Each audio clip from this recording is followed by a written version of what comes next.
ساتھی اس کی کوشش کرے کہ میں حد الامکان اپنی نظر کی انشاءاللہ حفاظت کروں، اپنی نظر کی حفاظت کرے. ان کو نیچے جھکانا پڑے گا میرے دوست، تاکہ ہمارے دل کی حفاظت رہے. اور جس کی دل کی حفاظت ہو گئی تو اس دل میں ضرور مولا آئے گا، اس دل میں ضرور مولا آئے گا. میرے مرشد رحمہ اللہ فرمایا کرتے تھے کہ اپنی زندگی کا نچوڑ بتا رہے تھے، نچوڑ میں نے جو کچھ پایا اس نظر کی حفاظت سے پایا ہے. جو کچھ پایا یہ کوئی معمولی بات نہیں ہے. جو کچھ پایا فرمایا اس نظر کی حفاظت کی وجہ سے، کیونکہ نظر کی حفاظت ہے تو دل کی حفاظت ہے. ہاں کہیں غلطی ہو گئی ہے، کہیں نظر اٹھ گئی ہے تو توبہ کا دروازہ کھلا ہے نا. یہ تو نہیں کہ نظر ڈالی ہے اور کہا جی اچانک پڑ گئی. ہمارے حضرت فرماتے تھے کہا اچانک پڑ گئی تو اچانک پڑھ کے چینک کی چینک کیوں پی رہا ہے؟ چینک کی چینک پی رہا ہے نا. پھر اچانک پڑ گئی تو نیچے کرنی چاہیے، فوراً احساس ہونا چاہیے غلطی ہو گئی ہے، فوراً نیچے کرے. اور بھائی اچانک جو نظر پڑتی ہے یہ بھی اثر سے خالی نہیں ہوتی، یہ بھی اثر کر دیتی ہے دل کے اوپر.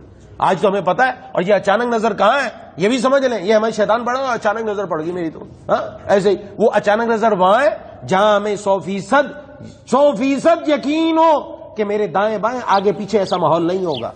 آج ہمیں 100% یقین ہے کہ دائیں بائیں آگے پیچھے یہی ماحول ہے. جہاں نظر نہیں بچے گی وہاں تو 100% نیچے رکھنے کا حکم ہے. اب جو نظر اٹھی ہے اچانک نہیں ہے، نفس کی شرارت ہے. یہ اچانک نہیں ہے، اچانک وہاں ہوتی ہے جہاں گمان نہ ہو اور وہاں کوئی سامنے آ جائے. اس کو کہتے ہیں اچانک فلانا آ گیا. کیا مطلب؟ وہم و گمان میں بھی نہیں تھا کہ فلانے نے آنا، تو اچانک وہاں لفظ استعمال کیا جاتا ہے. اچانک کا مطلب یہ ہے، یہ نہیں کہ پہلے سے پتا ہے پھر بھی نظر اٹھا لی. نہیں، اس کی اجازت نہیں. اپنی نظر کی حفاظت. اور اس کے لیے میں نے ایک آپ سے عرض کیا تھا پہلے بھی، لا حول ولا قوت الا باللہ کا عمل. اور اس کے ساتھ 3 اور باتیں وہ انشاءاللہ پرچہ بھی تقسیم کیا جائے گا کہ کس طرح ہمارے نفس کی حفاظت ہو. اس کے لیے ایسا نہیں کہ دعائیں نہیں بتائیں گی، ترتیب نہیں بتائے گی، تدبیر نہیں بتائے گی. نہیں، دین ہمارا ایسا ہے الحمدللہ سب کچھ بتایا ہے.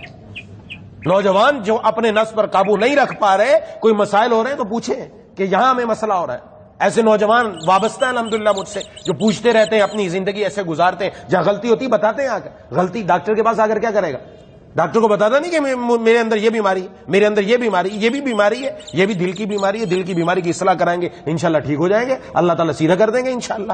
زخم لگ جائے، زخم کو انسان اس کی حفاظت کرنا شروع کر دے، اس پر دوائی لگانا شروع کر دے، زخم ٹھیک ہوتا ہے کہ نہیں ہوتا؟ پاؤں صحیح کام کرنے لگتا ہے، ہاتھ صحیح کام کرنے لگتا ہے. جو جہاں جہاں کوئی زخم ہوا ہے اندر روحانی طور پر، وہاں جب مرہم رکھا جائے گا انشاءاللہ ٹھیک ہو جائے گا.